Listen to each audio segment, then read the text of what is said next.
السلام علیکم ورحمۃ اللہ وبرکاتہ۔ ناظرین، آپ کا استقبال ہے بصیرت آن لائن کے خاص پروگرام رسول اللہ صلی اللہ علیہ وسلم کی باتیں میں۔ حضرت عائشہ صدیقہ رضی اللہ عنہا سے روایت ہے کہ رسول اللہ صلی اللہ علیہ وسلم نے اپنے اس مرض میں جس سے آپ صحت یاب نہیں ہوئے، یعنی مرض وفات میں، ارشاد فرمایا کہ یہود و نصارہ پر خدا کی لعنت ہو، انہوں نے اپنے نبیوں کی قبروں کو سجدہ گاہ بنا لیا۔ یعنی نبی اکرم صلی اللہ علیہ وسلم کے ارشاد بیان کرنے کے بعد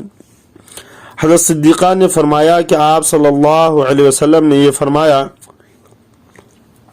کہ آپ صلی اللہ علیہ وسلم نے یہ نہ فرمایا ہوتا تو میں آپ صلی اللہ علیہ وسلم کی قبر مبارک کو کھول دیتی۔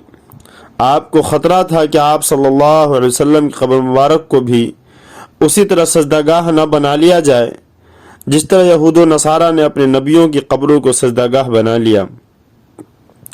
بعض روایات سے معلوم ہوتا ہے کہ رسول خدا صلی اللہ علیہ وسلم نے یہ بات بھی اسی خطاب میں فرمائی تھی جو آپ نے وفات سے 5 دن پہلے مسجد میں منبر پر روشن افروز ہو کر فرمایا تھا۔ اور بعض دوسری روایات سے معلوم ہوتا ہے کہ آپ صلی اللہ علیہ وسلم نے مرض کی شدت کی حالت میں جبکہ آپ اپنے بستر ہی پر تھے یہ فرمایا تھا۔ قرین قیاس یہ ہے کہ یہ بات آپ صلی اللہ علیہ وسلم نے مرض کی شدت کی حالت میں بستر پہ بھی فرمائی اور مسجد کے خطاب عام میں بھی، کیونکہ آپ کو اس کی غیر معمولی فکر تھی کہ میرے بعد میرے امتی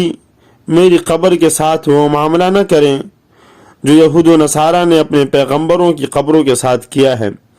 اور اس کی وجہ سے وہ خداوندی لعنت کے مستحق ہو گئے ہیں۔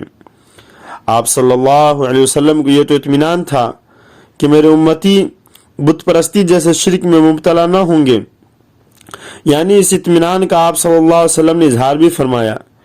لیکن آپ کو یہ خطرہ تھا کہ شیطان ان کو میری محبت اور تعظیم کے حیلے سے